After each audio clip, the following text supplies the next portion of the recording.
Excellent execution on out of bounds underneath. Oh, that's a great cut to the basket. Avery Anderson, the sophomore from the state of Texas, the opening two for Oklahoma State. Offense that is sprinting down the court behind the play, and you're going to turn it over every time. Butler again splashes down his second three. Jay, they didn't look the same. You had the game. It was 21 days without a game. Scott Drew called a bunch of different coaches trying to figure out what to do after a COVID pause. As there's a three. And we'll see if they get back to what we consider normal, which was very difficult to play against, let alone try to beat. Good pass. There's a passing ability from Cade Cunningham to Caleb Boone. Caleb Boone has been on a tear and he can finish equally well with his right or his left. What a cut. Yeah, he played at South Carolina. Eddie Fogler, I believe, recruited him to South Carolina, wound up playing for Dave Odom. Great pass. My goodness, that screen roll in the middle of the floor is really causing Baylor a lot of trouble. Vital is like a big running back out there, a 6'5" running back, a fullback. Leads the team in offensive rebounds and blocks. He gets steals. Just what a great play by Anderson. You add that kind of productivity to having Cade Cunningham, another easy screen roll. He said, don't allow your opponent to window shop, to just stand there and pick you apart. And there's a great play. Back screen, lob out of the timeout, really well executed. Guard Caleb Boone got switched off on him, fronted him, wouldn't let the ball go inside, and then blocked out as well. Meyer rampaging to the rim for two more for an 8-point Baylor lead.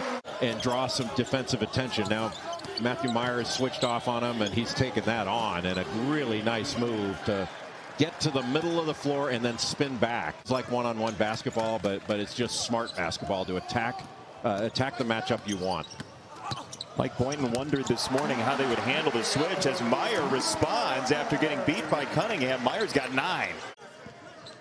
Well, Baylor forces about 18 turnovers a game. They have one of the best turnover percentage rates in the country. And Davion Mitchell, he is a stud. Well, it's going to be all about North Carolina and their guards and their rebounding. If North Carolina's guards can play, what a move by Butler. We are seeing a bunch of great individual moves and a fantastic, smart, aware play.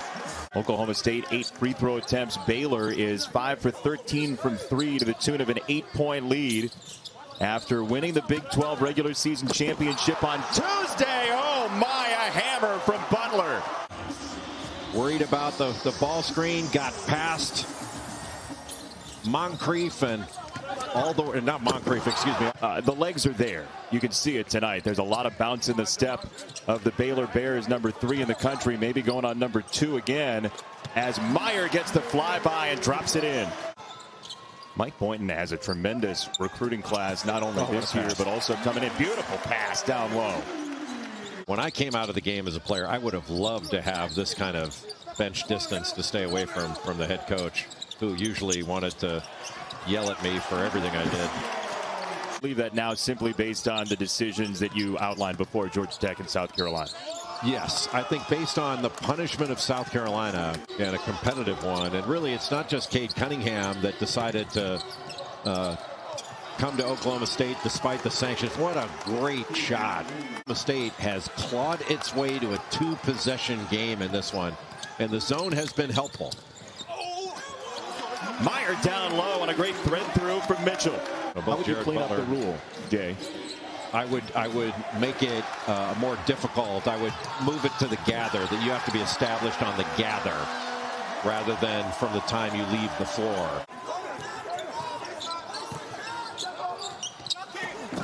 Back door, Meyer stuffs it home. That was a full half-court lob. And you got an overload on the left side. Meyer had to save it as he got into his own teammate Mitchell off the pitch ahead. And a pull-up 3 is cash for a 13-point lead for Macy O.T. Now Meyer switched out on Cunningham. Cunningham should take him. Or just send him away. 6-point swing to move this lead back out. That answering ability is really impressive. Cunningham sized that up the whole way and splashed it down. Chachua guarding Cunningham. And he just lost the dribble. Teague step through, got it for two. Swashbuckling through the lane. It was nothing that Tchamwa Tchatchoua did other than his presence. And all of a sudden, we got 2 turnovers and Baylor taking it the other way. In the corner, Jared Butler. Because that way every once in a while they can put us on camera instead of being on ESPN radio. Why are we doing radio today? There's a 2 for Boone, and it's a 7-point game. Butler and Cade Cunningham. The plays they are making are not easy. They just look it. Oh, right down the boulevard. Boone drops it in and stuffs it home. Just a flat, high ball screen. And a terrific pass by Bryce Williams, 6'2", the senior, who is a quick. It's an 8-point game. Bryce Williams with the ball now. And a beautiful find and a rim run there for an easy stuff for Boone. People don't go deep on their ballot. It's because they just look for the best player on the best team. So it's usually the right answer. That is a wild pass. It's going to get a poster for Vital. A 360 lay-in for Mark Vital. I need this right now. Yes, sir. Late 3. Somebody just said, I need this rebound, as Baylor does get it by 11 over Oklahoma State. Entertaining game from Waco. Thanks for watching ESPN on YouTube. For live streaming sports and premium content, subscribe to ESPN+.